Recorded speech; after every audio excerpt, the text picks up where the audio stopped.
Okay, we are back here on 99 Pod, and it's time to move on to the next topic that we have here. Moving on to the NBA. As you all know, a couple days ago, there was some iffy stuff going on in the Atlanta Hawks, locker room pretty much with the coach and the star player, Trae Young. So the question is as follows: who is most to blame for the turmoil going on in Atlanta right now? Will that be Nate McMillan or would that be Trae Young? And cousin, the mic is yours. Yeah. Listen, man, that's a tough one, right? No disrespect, it's Trae Young, right? I know Nate. Nate's been around for a minute. He's been a player. He's been a coach in multiple franchises. And when he took over the Atlanta franchise from an assistant coach, remember he drove them all the way to the Eastern Conference Finals. If we forgot about that, you know what I mean? And earned himself a long-term deal. And I'm not saying Nate is not tough. I'm not saying Nate don't have some old school tendencies, right? But it's clearly he can coach in this league. Let's be fair to that. It's clearly that he is a tough head coach and he's a leader of men. Trae Young is feisty, very competitive, and now that Atlanta got some expectations, they got what's my guy name from over there? They got from San Antonio, DeJounte Murray. Devontae Murray. Yeah, now that they got Devontae Murray, he is taking the ball out of Trae Young's hands more, right? Devontae Murray is also a playmaker, and I knew eventually Trae Young, who likes to have the ball in his hand, that might become problematic, right? And whatever they doing behind the doors, whatever they doing behind closed doors, Trae Young is definitely pushing back on Nate McMillan, like, yo, give me the ball more, let me play more, whatever it is. They probably got into an altercation. From my understanding, I think it got a little physical, little shoving match. And I think Trae Young didn't want to play a game after that. I think he said set down or set himself out of the game. He's still growing. He's still showing some immaturity. So, yes, it is Trae Young. But although I'm blaming Trae Young, Nate McMillan needs to be careful because this is a league of stars. You will be fired.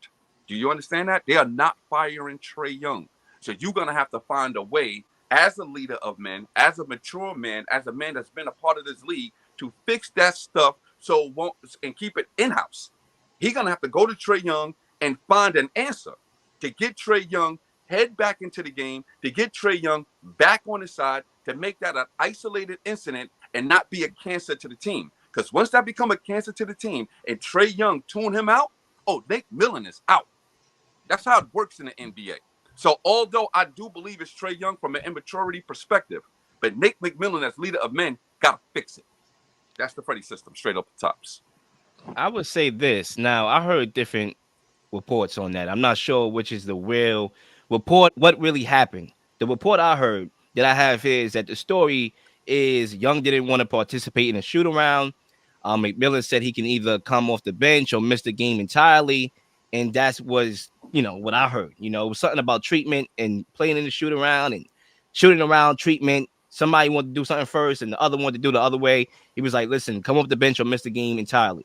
Trae Young was like, no, I'm not playing. And I disagree, Cuzzo. I think it's Nate McMillan. You don't tell your best player to come off the bench. Wait, you lost your mind? Okay, first of all, y'all have underperformed this year. Okay, I understand Trae Young is having a down year from a shooting perspective, but you have a Right. second creator on the floor in DeJounte Murray, who you just mentioned. So you should still be a competent team in the Eastern Conference. Y'all really are underperforming. And Nate McMillan, I don't know if you know it, but you're in a hot seat potentially. And you telling your best player to don't show up or come off the bench? What are you, Yeah. dumb? What are you, Right. retarded? It's Because not of like he's real, a tactician. He's not a great in-game adjuster. He doesn't have the credentials that people are making it seem. Like he went to the playoffs with that team, but he's not like a in-game adjuster like that. Like the rotations. Look at the rotation. So I disagree. I think at the end of the day, you don't tell your best player to not show up. Like you right. don't tell your best player who's making more money than you to not Clear. show up. Right. Because real quick, Zay, before you get in there, you right about that. He needs to know how to come at Trae Young better.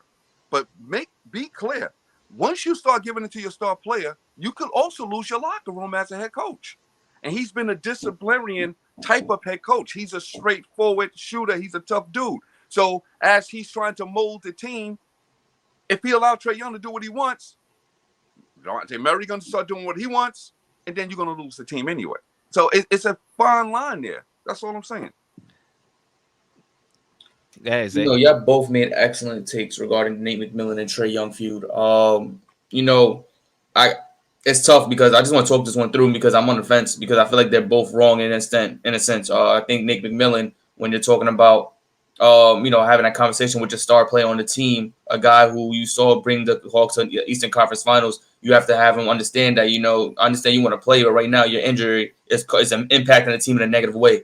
So you need to rather rest your arm. We need you for this season. We need you to rest because if we continue to play through this injury, it could possibly get worse, and we can't afford that right now, especially in this season when we need you the most. And I think Trae Young, I think his reaction to it, he needs to understand where he's at, what he's not capable of doing on the basketball court, and what he's not doing is being consistent. His inconsistency this season has been a plague for this team. Him and DeJounte Murray are the impact players on this team. DeJounte Murray had to carry a heavier load playing defense, being the best defender on the court, also Right. 20 points per game, scoring the ball, and doing things of that nature, things that Trae Young was supposed to be doing if he was able to score on a consistent basis. The fact that he's going damn near 2 for 9 or 2 for 14 in the first half is not a glamoring sight. But then in the second half, he'll finish the game with like 3 for 15. It just you need some consistency from Trae Young.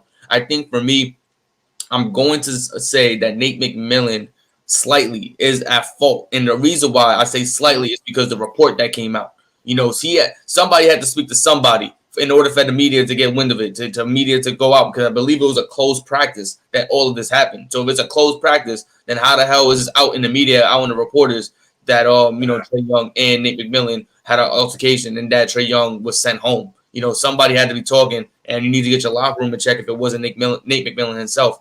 And Yep. that's a bad sign, because if stuff in this nature is going out, then Trae Young could possibly say, you know what, I don't like the fact that my information, my stuff is going out there. I understand it's the nature of how life is, but I'm not too comfortable with it. And then if you got a star player who's disgruntled, then he wants to leave. That's what you don't want to happen, because a lot of players now, it's a player empowerment, basically. Guys want to leave if they don't feel comfortable. They don't feel like Oh, they are absolutely. treated in the sense of a star. And Right. understand that Trae Young, like you stated, Freddie, excellently, that he's immature. He still has some maturity things to go through. Nate McMillan is a hard nosed coach. He's a guy who's a no nonsense coach at that. Yep. And it's just right now, Trae Young is frustrated. You sense the frustration from him that he's not able to play that he wants to, but he's not ready to face that music that he's not playing well. He doesn't want to look himself in the mirror. It's like, I need to be better. And unfortunately, the back and forth that Nate McMillan and him had to go public. And that's not something that he wanted, and that's not something Nate McMillan wanted, but somebody leaked the Yep. news, and we have to find out who did it. No, Zay, really quick, because I agree with that. And y'all got to understand, when we say immaturity from Trae Young, he's also feeling some insecurities from DeAndre Murray. Like that, that's just some insecurities there. This dude's been the centerpiece for Atlanta since he's got there. Okay, everything revolves around him. Now he got some talent in the room, kind of plays the same position, can eat up some of his minutes, and he feels threatened. And he can probably see what we don't see is Nate McMillan finding a like to him from a maturity perspective. So when you start seeing that, little divisive things just happen when you're dealing with immature superstars. Because who told Trae Young he needs to grow up? Nobody ever, probably in his life. You understand what I'm saying? This dude been a star stud in high school. He was a phenom in college. Nobody came and threatened him from a talent perspective. Now he got Dejounte Murray, kind of played the same position. I think he feels a little threatened. That's just my opinion. And who put the battery in his back though? That's the thing. The offense was always running through Trae Young for all these years. And that's the thing. When you're a coach, that's why it's important for everybody to touch the ball and touch the Clear, rock. So clear. it's not a level of entitlement that these players fail. So when you do bring in another shot creator and a guy that can actually 1 point as well, that he doesn't feel like, oh, I gotta take a back seat, because you already programmed him. You know what I'm Yeah, saying? So that's that's fair. coaching. It's That's always fair. going to come back. It's always going to come back to a circle. That's fair So, right there. I don't know how to feel about what Zay said about the leaking, because even though he made a good point, it was a close practice. When you're in the NBA or NFL, whatever, you really don't have any privacy like that. Yeah, Even I with know. the Jordan Poole and the Draymond Green situation, right? That got leaked out, right? Who leaked Quick, that out? We don't even know. quick. You know what I'm saying? And I could literally go on Google right now and find out how much money Trae Young makes right Quick. now. Whereas other professions, I can't do the same thing. So there's really no privacy in the NBA, and that's why you have to prevent situations like this from happening. Forget about it being leaked, from happening. From And I think happening. we can all agree that it's like 60-40, probably 50-50 blame here. But, obviously to answer the question, we're going to come up with the guy that we feel is most to blame. But I think we all agree that both parties need to share some of that blame. Clear. And Zay, any last words to bring us home? Hey man, if Trae Young wants to move, we need a point guard in New York. Trae Young, we need a star in New York, man. Yeah, listen, I ain't devoid. Everyone talks about all these New Yorkers, man. The Knicks need a star. The Knicks need a star.